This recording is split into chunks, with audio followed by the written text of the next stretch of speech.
வணக்கம். நமக்கு எண்கணி ஞானத்தையும் வேத ஜோதிட ஞானத்தையும் ஆன்மீக ஞானத்தையும் வழங்கிய அனைத்து குருமார்களுக்கும் நன்றி. அண்ட் அதே வேளையில் இது ஒரு ஜோதிட விளக்க வீடியோ. விருப்பம் இல்லாதவங்க கடந்து போயிடலாம். ஒரு விஷயத்த சொல்லியிருக்காரு. அதாவது அந்த கருங்கல் வழிபாடு அதை பற்றி பேசின சம்திங். ஓகே, என்ன பேசியிருக்காரு அப்படின்னு பார்த்தா, yes true, some really talk about bad about own god and use downgrade our jodhidam. It's beyond science and wouldn't know. Okay, நம்மளுடைய இந்த ஆன்மீகம் ஒரு பியாண்ட் சயின்ஸ், ஒரு அறிவியல் பூர்வமானது. அது சிலருக்கு புரியல, அதனால தன்னைத்தானே குறை கூறிக்கிறாங்க அப்படின்னு சொல்கிறாங்க. ஆக்சுவலி நான் உங்களுக்கு ஒரு விஷயம் சொல்கிறேன். என்ன ஒரு விஷயம் அப்படின்னாக்கா, நீங்கள் கேட்குற கேள்விக்கு தான் நான் எப்போதுமே விளக்கம் சொல்கிறேன்.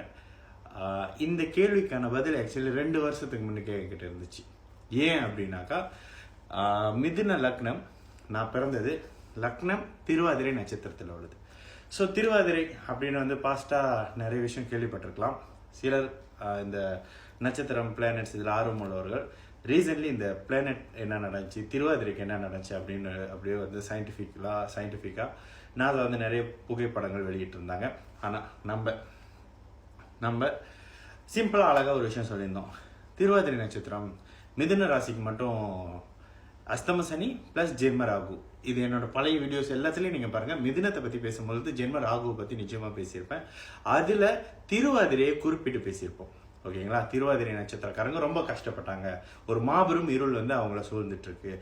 ஸோ இந்த மாதிரியான விஷயங்களை பற்றிலாம் பேசியிருந்தோம். ஓகே, ஸோ அதற்கான அறிவியல் பூர்வமான ஆதாரமான சில விஷயங்களை சொல்ல போகிறேன். அதுதான் இந்த video. So first of all பார்த்தீங்கன்னா, 2018 பிரகாசமாக, அதாவது பூமியிலிருந்து பார்க்கும் பொழுது பிரகாசமாக தெரிந்த திருவாதிரை நட்சத்திரம் 2019 திடீர்னு ஒளி மங்குது. உடனே சயின்டிஸ்ட்லாம் அந்த நட்சத்திரம் தன்னுடைய வாழ்நாளை முடிக்க போது, அந்த நட்சத்திரம் வெடிச்சு சூப்பர்னோவாக மாறப்போகுது. சூப்பர்னோவானா நட்சத்திரம், அதாவது இப்போ நம்மளோட சூரியனே அதோட ஆயுள் காலம் முடியும் பொழுது அதோடைய கேஸ் முடிஞ்சு அது வெடிச்சு சூப்பர்னோவாக மாறும். இதுதான் அதோட ஒரு விஷயம்.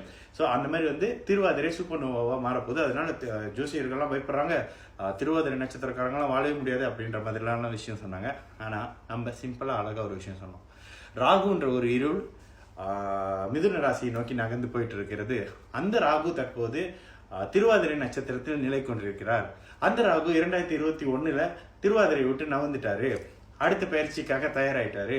திருவாதிரை விட்டு ரிஷப மிருகசீரிடத்துக்கு வந்தாரு அப்படின்னு சொன்னப்ப இதெல்லாம் ஆச்சா உச்சான்னு நிறைய பேர் பேசினாங்க. ஆனால் இதை நம்பினவங்க சில பேர் இருக்கீங்க. அதற்கான ஆதாரமான சில யூடியூப் டைட்டிலோட போட்டோஸ் இப்போ பாருங்க. ஓகே, இப்போ நீங்கள் பார்த்துக்கிட்டு இருக்கிற இந்த நட்சத்திர தொகுதி ஓரியன். ஸோ இது நீங்கள் வானத்தில் பார்க்கும்பொழுது 3 டாட் இருக்கு, 3 ஸ்டார் பக்கம் இருக்கிற மாதிரி இருக்கும். அந்த ஸ்டாருக்கு நேராக மேலே நீங்கள் பார்த்தீங்கன்னா ஒரு சிகப்பு கலர் நட்சத்திரம் இருக்கும். அதுதான் திருவாதிரை நட்சத்திரம்.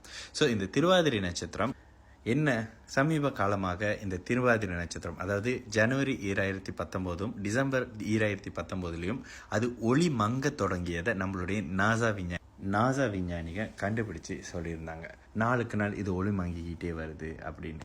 அண்ட் அதே வேளையில் நம்ம ஜோதிடர்கள், அதாவது சரியான ஜோதிடர்கள் என்ன சொன்னாங்கன்னா, திருவாதிரை நட்சத்திரத்தில் ராகு இருக்கிறார், திருவாதிரை நட்சத்திரத்தில் ஒரு மாபெரும் இருள் சூழ்ந்து கொண்டிருக்கிறது, அந்த இருள் இதுதான். ஆனால் அதுக்கிடையில் நட்சத்திரம் வெடிக்க போகுதுப்பா, சூப்பர் நோவாவா மாறப்போகுதுப்பா அப்படின்னு சொன்னாங்க. ஆனால் உண்மையிலே நடந்தது என்னன்னா, நம்ம வேத ஜோதிட முறைப்படி ராகு திருவாதிரை நட்சத்திரத்தை ஆட்கொள்ள ஆரம்பிச்சிட்டார். இதனால திருவாதிரை நட்சத்திரம், அதாவது குறிப்பிட்டு மிதுன ராசியில் இருக்கக்கூடிய 4 பாதங்களும் இருக்கக்கூடிய திருவாதிரை நட்சத்திரம் மாபெரும் இருளால் சூழப்பட்டிருக்கிறது அப்படின்னு திரும்ப திரும்ப திரும்ப திரும்ப சொல்லியிருந்தோம்.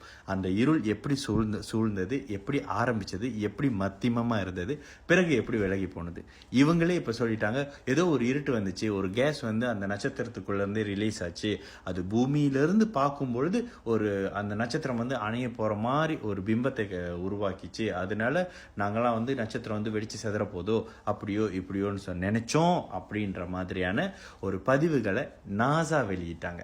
ஆனால் உண்மையாக பூமியிலிருந்து பார்க்கும் பொழுது என்ன மாதிரி ஒரு பார்வை நடந்ததோ அதை தான் இப்போ நீங்கள் பார்த்தீங்க. இது எல்லாமே முழுக்க ஆதாரபூர்வமான ஃபுட்டேஜஸ்.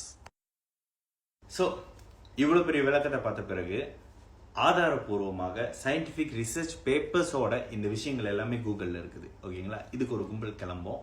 அந்த கும்பல் நீங்களே போய் கூகுள் பண்ணி பார்த்துக்கோங்க. சரி, இந்த நட்சத்திரத்தில் இந்த மாபெரும் இருள் சூழும் பொழுது தான் மிதுன ராசியில் இருக்கக்கூடிய திருவாதிரை நட்சத்திரம். எப்போ பாரு மிருகசீரிடத்தையும் புனர்பூசத்தையும் நம்ம ரொம்ப பேசுறது கிடையாது, திருவாதிரை நட்சத்திரத்தை நிறைய பேசுறோம். ஏன்னா மிக கொடிய அளவுல கஷ்டத்தை அனுபவிச்சவங்க இந்த மிதுனத்தில் இருக்கக்கூடிய திருவாதிரையும் மகரத்தில் இருக்கக்கூடிய திருவோணம்.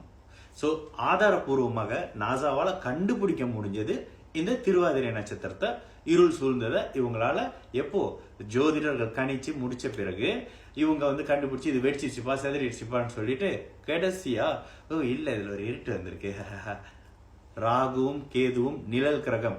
தெளிவா சொல்லியிருக்கோமா? எப்பொழுதும் இருள் ஆக்கிரமிக்கும் பொழுது நம்ம இருளடைகிறோம் சொல்லியிருக்கோமா? இதை நானே நிறைய வாட்டி சொல்லியிருக்கேன்.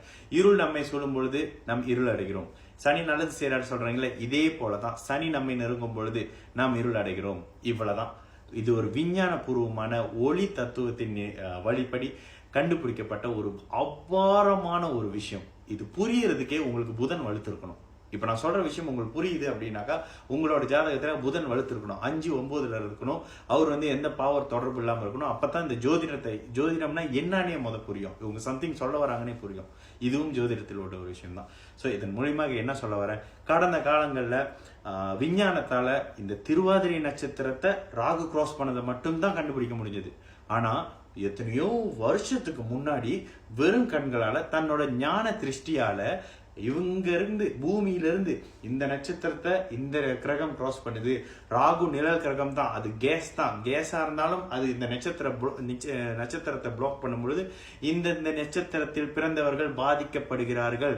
ஜென்ம ராகு என்னைக்கும் நல்லது செய்ய மாட்டார், சனிக்கு நிகராக சனியை விட ஒரு 30% குறைச்சி கெடு பலன்களை செய்தே தீருவார் அப்படின்னு என்னோட பழைய வீடியோஸ்ல சொல்லியிருக்கேன்.